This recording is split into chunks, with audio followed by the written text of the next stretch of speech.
किया जाए।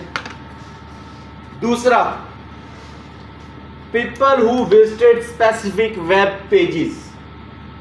आप चाहते हो कि कोई आपका स्पेसिफिक वेब पेज जहां पे मैक्सिमम ऑडियंस लैंड हुई है, आपकी सिर्फ उस ऑडियंस को ट्रैक करना चाह रहे हो या उस ऑडियंस को सिर्फ ऐड दिखाना चाह रहे हो।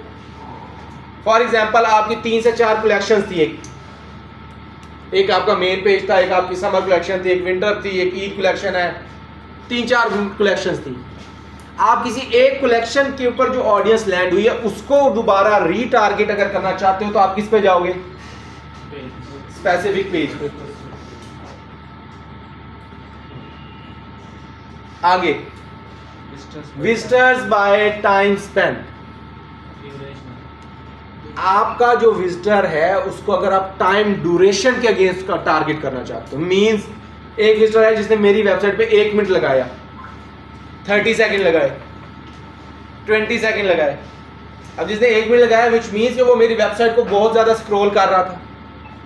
कभी वो एक पेज पे किया होगा, कभी दूसरे पे किया होगा, कभी उसने व्यू कुछ और किया होगा, कोई नई कलेक्शन देख ली होगी मेरी, तो इसका मतलब है वो इंटरेस्ट ले रहा था।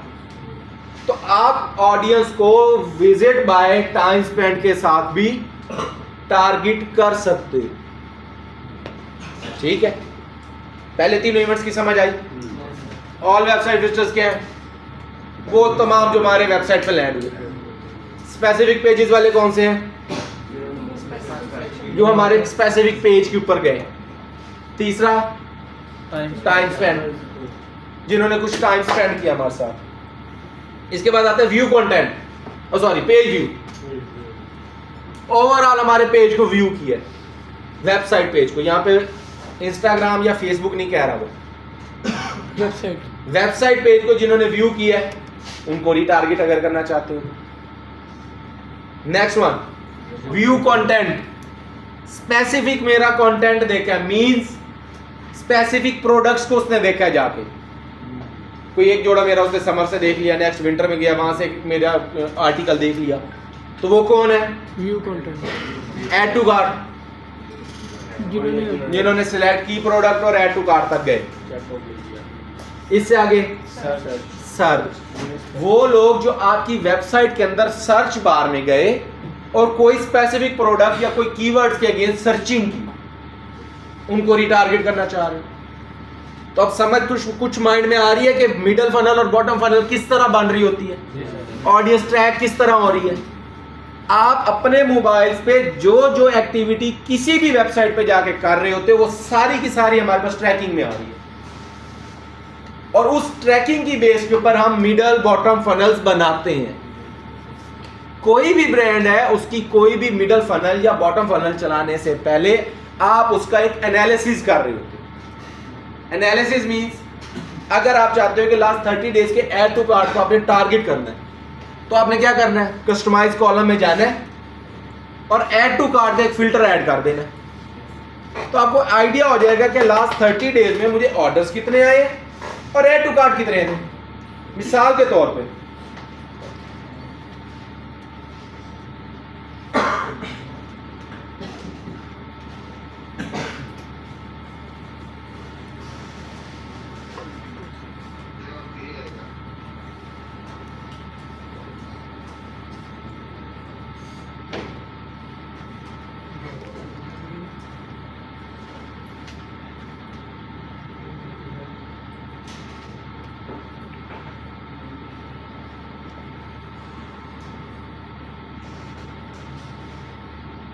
लास्ट 30 डेज में टोटल जो परचेजेस है वो है 4835 परचेज।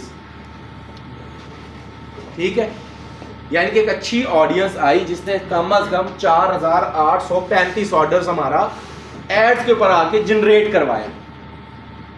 ठीक है, अगर मैं अब इसके अंदर अपनी कस्टम ऑडियंस चलाना चाहता हूं, मींस अपनी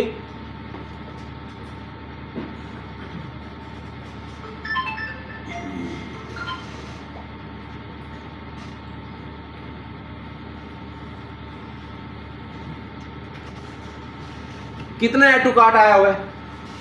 27,321 ऐड टू कार्ट मुझे रिसीव हुए, विच मीन्स कि अगर मैं 48 होते 27,000 में से 4800 निकाल भी दो, तकरीबन 22,000 बनता है।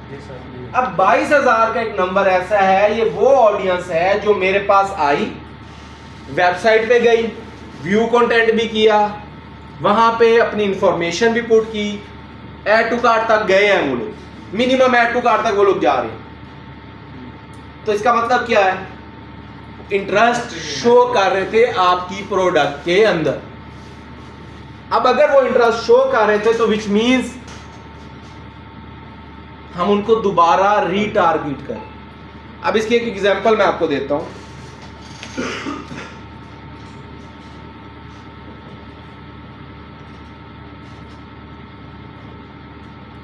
परचेज वैल्यू और add to cart value.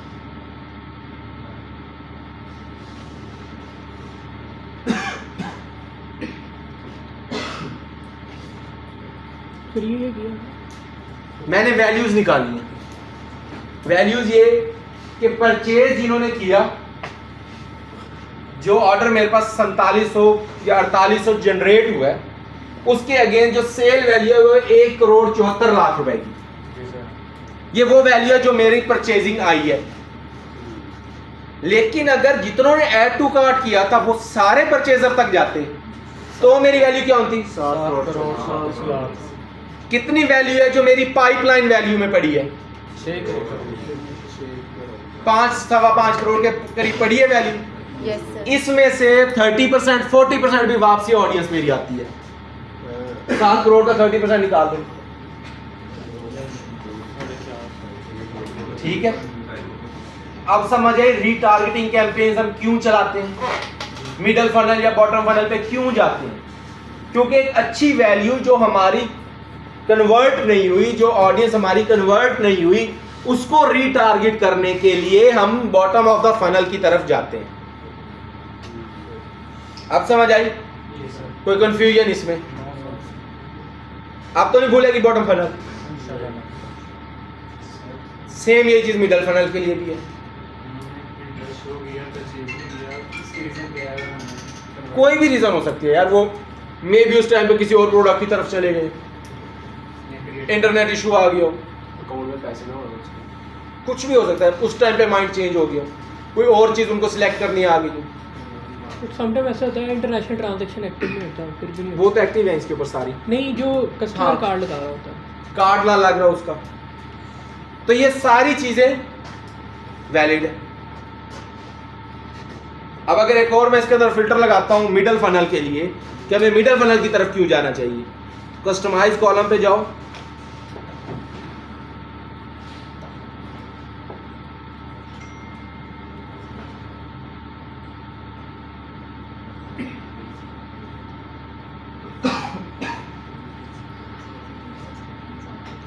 Content view कितने हैं? 2,91,000 और उसकी वैल्यू कितनी है? 8,55,00,000। मींस 8,55,00,000 वैल्यू की ऑडियंस हमारी वेबसाइट पे गई, जिसमें से 1,70,00,000 की वैल्यू कन्वर्ट हुई है। अब जो बाकी वैल्यू है उसको अगर आप कन्वर्ट कर सकते हो तो आप बॉटम फनल की तरफ जाओगे, कुछ ऑफर्स दो, कुछ न्यू चीज उन्हें इंट्रोड्यूस करवाओ, तो ये आपकी बॉटम फनल बन जाएगी। ये तो मिडल है ना, ठीक है। सबसे अच्छी कैंपेन्स की जो परफॉर्मेंसेस आती हैं वो मैं मिडल और बॉटम की आती है। मिडल चल रही है, सही जा रही है, इंटरेस्ट और ब्रॉड से अच्छी जा रही है।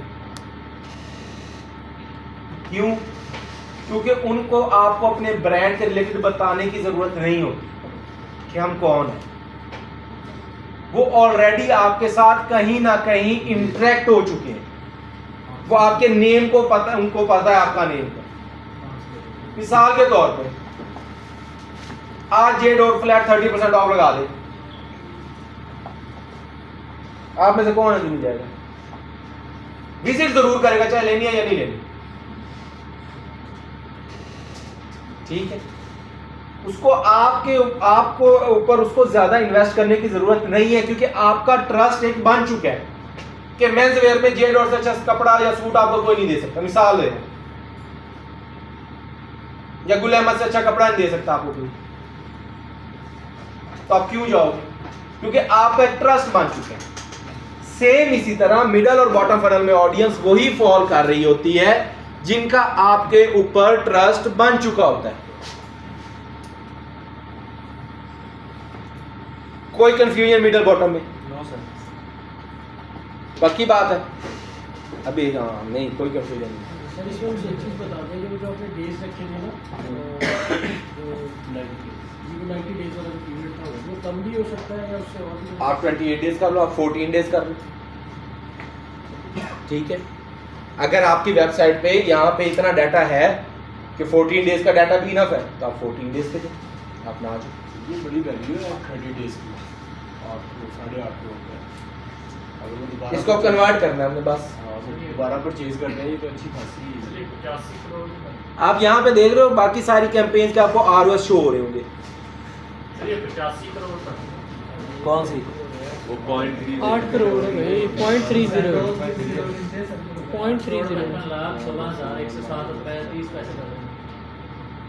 85 करोड़ ही होंगे। 85 है, सही कह रहे हो। 50 लाख। मैं भी कह रहा हूँ 2,91,000 है सही कुछ। आप गिन लो, व्यू कंटेंट की वैल्यू आपको पता लग जाएगी कितनी आ रही है। 85 करोड़ 86 करोड़। अब व्यू कंटेंट में से 10% भी कन्वर्जन आ जाए, 85 करोड़ का 10% कितना बन गया? 8 करोड़। झूठ बोला है। ठीक है, अब सिंपल सी एक एनालिसिस करो माइंड में। व्यू कंटेंट का 85 करोड़ की वैल्यू, उसमें से 10 करोड़ 5% भी वापसी आ जाए कस्टमर को, कितनी वैल्यू बनी?